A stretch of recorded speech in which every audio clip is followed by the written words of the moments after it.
Ղուկաս ավետարան 10-րդ գլուխ։ Հիսուսն այցելում է Մարիամին և Մարթային։ Մինչ նրանք շարունակում էին իրենց ճանապարհը, Հիսուսը մտավ մի գյուղ։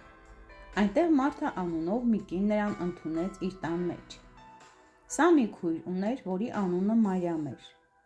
Մարիամը եկավ և Տիրոջ ոտքերի մոտ նստելով սկսեց լսել նրա խոսքերը, մինչ Մարթան խիստ զբաղված էր սեղանի պատրաստությամբ։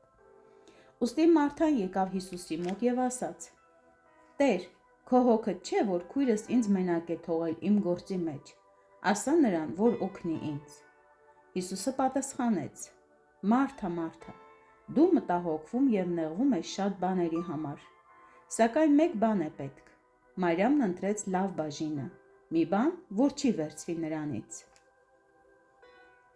Այստեղ նկատում ենք երկու տեսակի հավատքի որակներ։ Մեկը շատ զբաղված գործերով, իսկ մյուսը Հիսուսի ոտքերի մոտ թողնելով ամեն բան։ Միգուցե շատերը վազում են առանց դադարի, ծառայելով և բարի գործեր անելով։ Սակայն ավելի կարևոր է Հիսուսին շատ մոտ լինել և լսել և նրանից ստանալ, ինչպես Մարիամը։ Ես ընտրում եմ Հիսուսի ոտքերի մոտ նստելը, որտեղ ամենաապահով վայրն է։ Մատթեոս 7-րդ գլխի 21-րդ խոսքից մինչև 23 խոսքերը գրված է. «Ոչ թե ամեն ինձ Տեր, Տեր ասողն է երկնքի արքայություն մտնելու, այլ նա, ով կատարում է իմ Հոր կամքը, որ երկնքում է։ Այն օրը շատերն ինձ կասեն. «Տեր, Տեր, չէ՞ որ քո անունով մարգարեացանք, քո անունով դևեր հանեցինք և քո անունով շատ հրաշքներ գործեցինք»։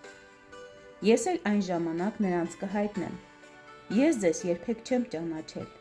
ինձանից հեռացեք, ով անօրենություն գործողներ»։ Ես կարծում եմ, այս մարդիկ երբեք էլ Հիսուսի ոտքերի մոտ չեն նստել և զբաղված լինելով գործերով նրանից շատ հեռու են գնացել։ Զգուշանանք ամեն մեկս, որ այնքան հեռու չգնանք, որ վերջին օրը